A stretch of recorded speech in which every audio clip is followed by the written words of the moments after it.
বেগদা আমাকে একটু ক্রিকেট খেলা শেখাও না, তুমি তো টুর্নামেন্ট খেলো। আরে তোরাও না, ঠিক আছে বল দে।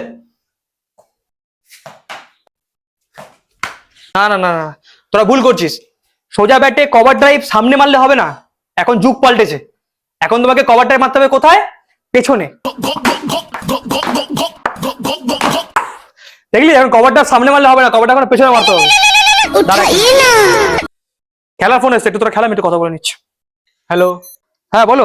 হ্যাঁ, বিবেক কোহলি বলছেন? হ্যাঁ বিবেক কোহলি বলছি, বলো। দাদা, এক জায়গায় টুর্নামেন্ট আছে, তুমি আমার টিমে খেলবে? কত প্রাইজ মানি? কত?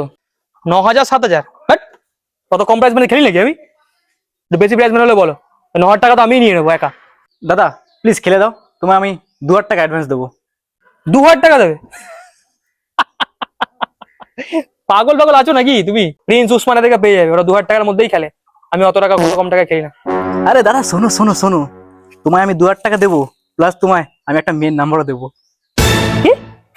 আর জীবনের নাম্বারে কিন্তু কল করবে না, বলে দিলাম, ঠিক আছে? যাচ্ছে তো একদম মেয়েবাজ ভাবছে আমার। হ্যাঁ দাদা, কত নম্বর খেলা আমাদের? হ্যাঁ মাঠে আছি আমি। তুমি বলবে আমি মাঠে আসবো না? কথা বলো না সত্যি। হ্যাঁ খেলাটা না, তাড়াতাড়ি চলে এসেছি আমি।